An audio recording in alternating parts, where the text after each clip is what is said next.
अपने डेट यानी fixed income का जो पोर्टफोलियो है उसको कैसे डाइवर्सिफाई करें इस बढ़ी हुई इंटरेस्ट रेट में।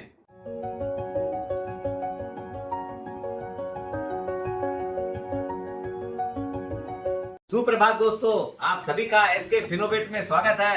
दोस्तों, अभी जो इंटरेस्ट रेट बढ़ी हुई है इस सिनेरियो के अंदर अपने अगर पहले से अगर डेट पोर्टफोलियो नहीं बना रखे हैं, डेट यानी फिक्स्ड इनकम पोर्टफोलियो नहीं बना हुआ है तो अभी अपने को बना लेना चाहिए। उसकी भी कई कैटेगरी है, उसकी बात करते हैं। इक्विटी अपना रोल अदा करती है, लेकिन अपने पोर्टफोलियो में फिक्स्ड इनकम इंस्ट्रूमेंट भी जरूर रहने चाहिए, क्योंकि जब भी इक्विटी मार्केट खराब रहता है तो उस टाइम में वो पोर्टफोलियो बहुत प्यारा लगता है। इसके अंदर भी तीन चीजें विशेष महत्वपूर्ण है। पहला चीज है सेफ्टी, दूसरा है लिक्विडिटी और तीसरा है रिटर्न ऑन आवर इन्वेस्टमेंट। लेकिन लोग ज्यादातर बात करते हैं रिटर्न ऑन इन्वेस्टमेंट की, लेकिन सेफ्टी एंड लिक्विडिटी ये भी एक बहुत बड़े पिलर्स हैं, इनको भी ध्यान देना चाहिए। पहली जो बास्केट तैयार करनी चाहिए वो लिक्विड फंड की करनी चाहिए। क्यों?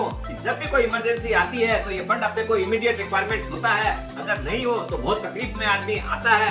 ये अपना जो भी पोर्टफोलियो उसका कम से कम 10% अपने को इसके अंदर रखना चाहिए, और वो जो है इधर म्यूचुअल फंड की लिक्विड फंड है या बैंक का सेविंग्स अकाउंट है, नहीं तो अपने शॉर्ट टर्म एफडी भी कर सकते हैं। दूसरा है स्टेबिलिटी ऑफ द पोर्टफोलियो। दोस्तों, अपने को ये वाला जो पोर्शन है इसमें 70 to 80% अपने पोर्टफोलियो का इन्वेस्टमेंट करना चाहिए, जिसके अंदर अपने को रेगुलर इनकम आए, चाहे मंथली आए, क्वार्टरली आए, चाहे हाफ ईयरली आए। इसके अंदर जो है अपने जो फंड है इधर जो बैंक के फिक्स डिपोजिट में कर सकते हैं, सीनियर सिटीजन स्कीम में लगा सकते हैं, या आरबीआई बॉन्ड जाकर की हर 6 महीना में अपने को इंटरेस्ट मिलता है। अभी करंट इंटरेस्ट रेट बहुत ही अट्रैक्टिव है, 8.05% है। इस कैटेगरी में अपने कुछ जो फंड है जो लार्ज बैंक रहती है उसमें जो भी एफडी रेट रहती है उससे जो स्मॉलर फाइनेंस बैंक है उसके अंदर 0.5% से 1% ज्यादा रहती है, जैसे जाना स्मॉल फाइनेंस बैंक। कुछ पैसा अपने को AAA रेटेड जो कॉर्पोरेट एफडीज है उसमें भी लगा सकते हैं, जैसे बजाज फाइनेंस है, सुंदरम फाइनेंस है, M&M फाइनेंस है, ये सब जो है, और कुछ एनसीडी जो नॉन कन्वर्टेबल डिवेंचर आते हैं उसमें भी लगा सकते हैं। वहाँ पर जो जनरल रेट है जो बैंक की एफडीओ की रहती है उससे करीब आधा से 1% ज्यादा रिटर्न मिलती है, और अपने ज्यादा कुशन भी मिलता है कि भाई चलो ठीक है, कुछ पैसों में अपने को ज्यादा रिटर्न आ गई। कुछ पैसा 5-10% जो है अपने AA रेटेड कंपनियों में भी लगा सकते हैं। कई बार रेटिंग की बात आती है लेकिन उनके फंडामेंटल बहुत अच्छे आते हैं, जैसे श्रीराम फाइनेंस। हालांकि ये AA रेटेड कंपनी है, लेकिन इसका जो ट्रैक रिकॉर्ड है, इसके जो फंडामेंटल्स है वो बहुत ही अच्छे हैं, और कंपनियों से इसमें 0.5% करीब ज्यादा इंटरेस्ट रेट मिलती है। इसको भी अपने देख सकते हैं। आदमी के फंड की रिक्वायरमेंट अलग अलग टाइम की होती है, तो उसमें भी अपने शॉर्ट टर्म, मीडियम टर्म और लॉन्ग टर्म की बात करते हैं। शॉर्ट टर्म यानी जो फंड अपने को नेक्स्ट 3 साल के अंदर चाहिए रहता है, ऐसा जो फंड है अपने म्यूचुअल फंड के जो शॉर्ट ड्यूरेशन फंड है उसमें भी लगा सकते हैं, नहीं तो बैंक में भी एफडी कर सकते हैं। या फिर टॉप क्वालिटी एनसीडी भी आती है जो कि आजकल 24 महीना 36 महीना की आती है, वहाँ पर भी लगा सकते हैं। उसके अंदर अपने को 0.5% करीब रिटर्न 1% ज्यादा मिल सकती है। दूसरा है मीडियम टर्म।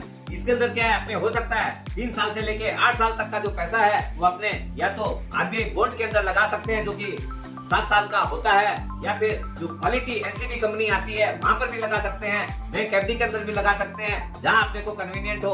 और एक है वो है mutual fund. Short duration fund भी बहुत कंपेटिटिव अच्छी रिटर्न देती है, more than bank deposit.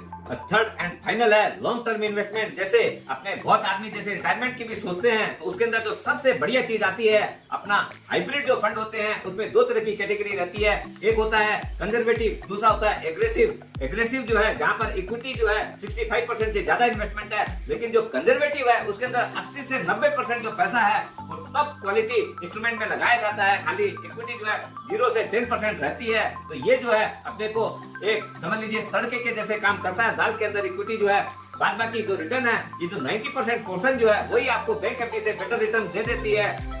Overall जो है ये बहुत अच्छा इंस्ट्रूमेंट है, इसको जरूर देखना चाहिए। और ऐसे भी आपका नहीं हो तो एनपीएस कर सकते हैं, पीपीएफ कर सकते हैं, और भी कई सारे इंस्ट्रूमेंट अवेलेबल है, उसके अंदर देख सकते हैं। ओवरऑल अभी जो इंटरेस्ट रेट बढ़ी हुई है इसके अंदर क्या है, आपका देखिएगा 2-3 साल के पीरियड तक में क्या है, उन लोग इंटरेस्ट रेट ज्यादा दे रहे हैं।